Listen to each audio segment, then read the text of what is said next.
I'm actually trying to cut into it.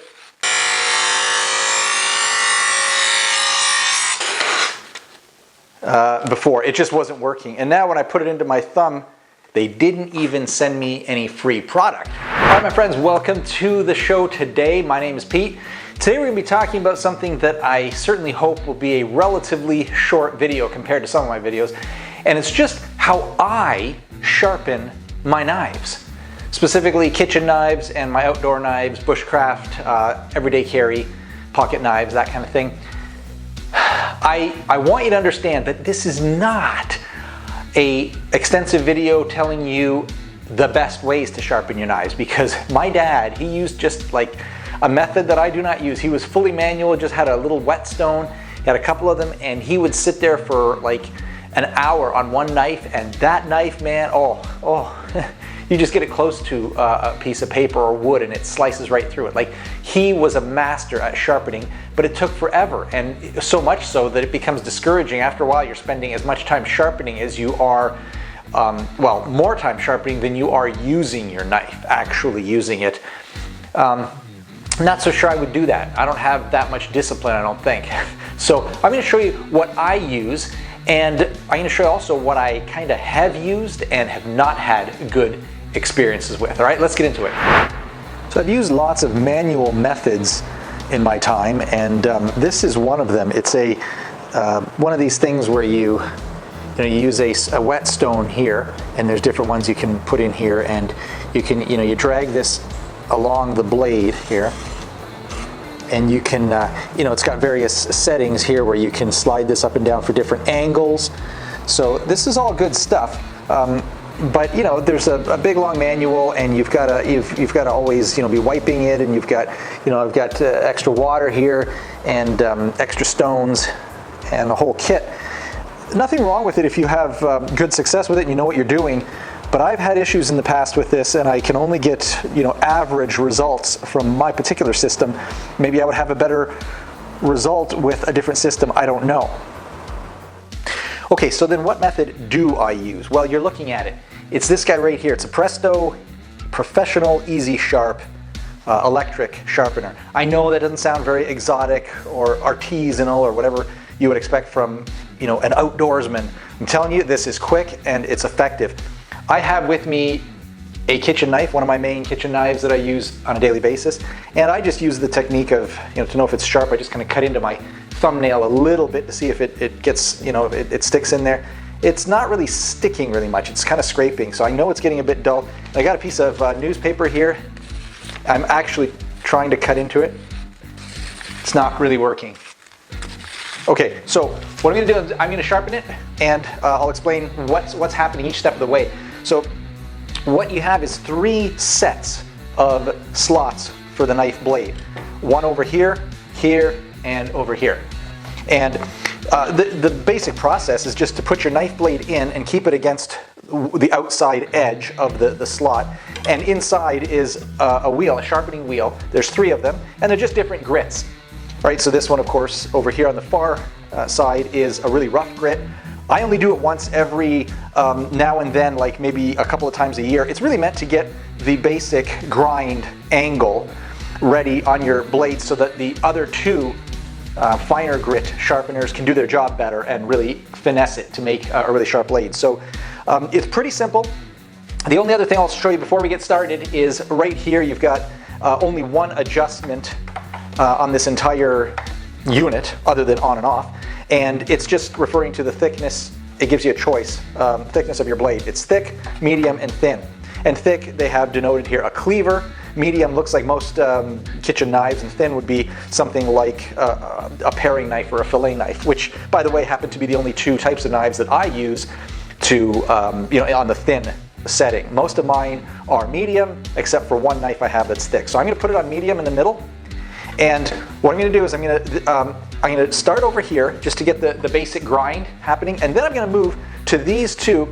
And as you can see, there's orange inserts here, insets or whatever you want to call them. And what I'm going to do is put the blade against that on the outside, against the orange, and gently go down towards the stone, and I'm going to use my finger over here on the side of the blade to kind of keep it against the orange, because you don't want your blade to be wobbling, and it's actually surprisingly easy to do.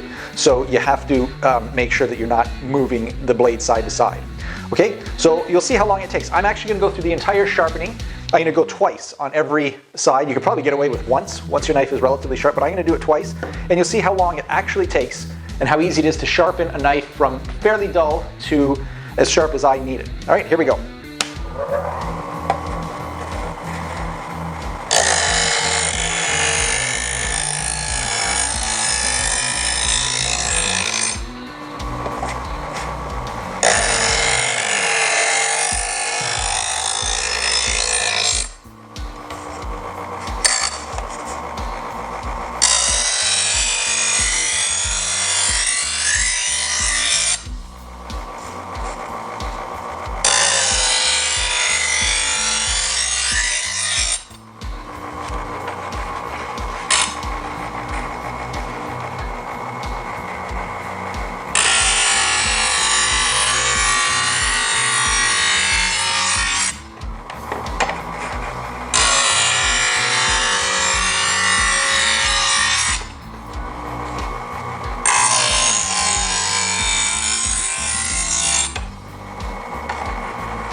I could probably stop there, but I'm going to go all the way here to the finest grind.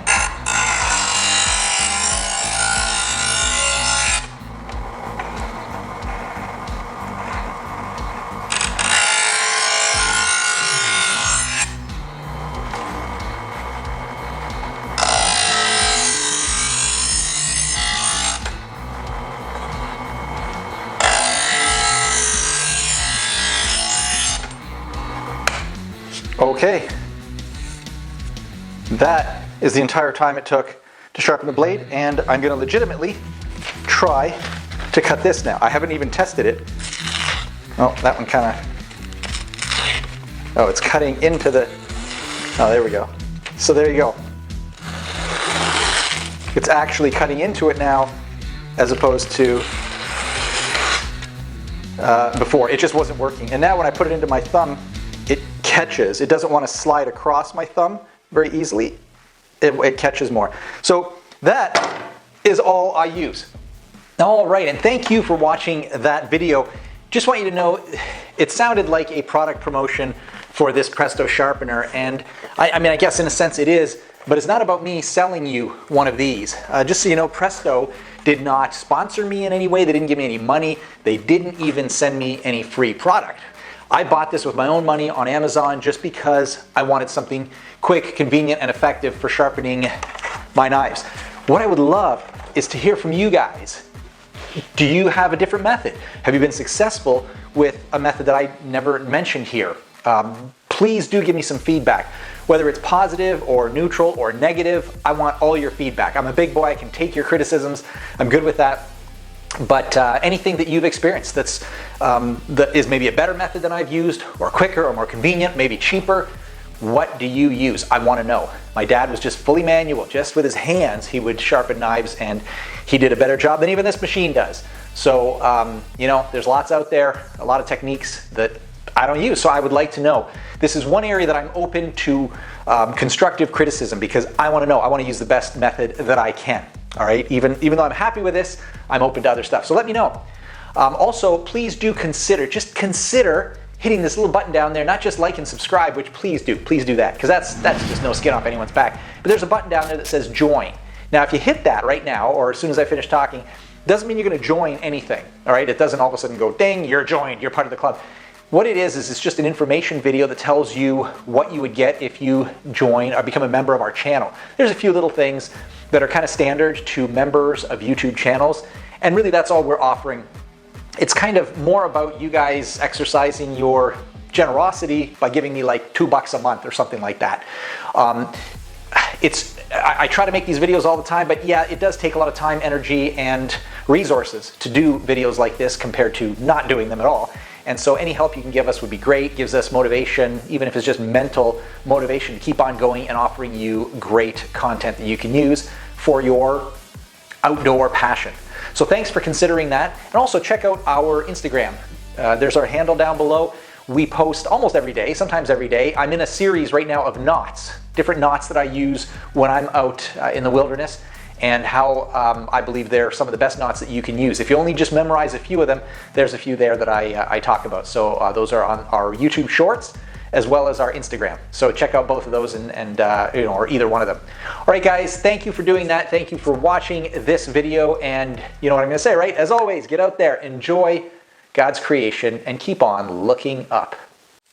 I just want to thank the sponsor of today's video, Sole Insole.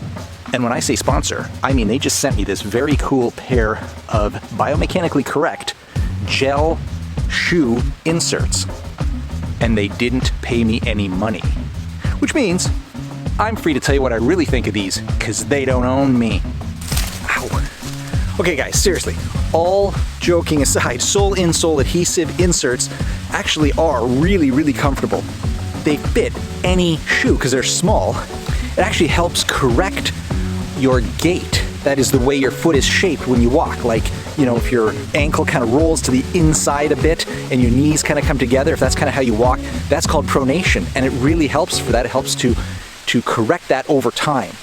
The greatest thing of all about these things is that they have regenerative adhesive. Does that mean they're alive?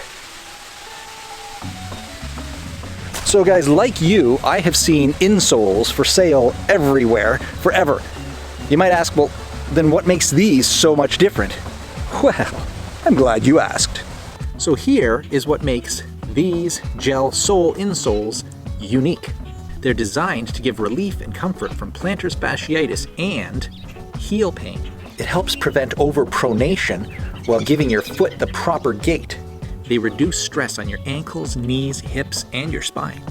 They're made of specialized adhesive memory gel. They're high elasticity, anti-shock, and odorless. They're soft, flexible, and smooth. It sticks firmly in place, but it's meant to be transferred to other shoes pretty easily. That is awesome. And best of all, they have a super long life expectancy. They're washable and reusable. You just gotta like run water over them after they're really kind of junked up with lint and all the other junk that comes in your shoes. And they're like new. Yeah, I've been wearing these things for a while now because I go on lots of hikes and I like them on my portages as well. I just want to have every advantage I can have when I'm doing all those activities. And these just feel really nice in my shoes, and they don't take up extra space. You know how some insoles, you put them in a perfectly good pair of shoes and all of a sudden the shoes are too tight. Doesn't happen with these, but they do the same thing. So what kind of shoes can you use these for? Dress shoes, boots of any kind, basketball shoes, bowling shoes, of course your hikers, very cool cross-country running shoes. Really not sure what this is. And here's the best thing, you can stick them into open-toed sandals or flip-flops like this, and you kind of feel like they've been there the whole time. You can take them out, wash them, stick them in another pair of shoes. I mean, that stuff sounds like it's from the future. Okay, make sure you check them out online, soleinsole.com. When you go there, make sure you use the promo code PETEISAWESOME. You get 95% off. No, I'm kidding. But everything else I've said is right.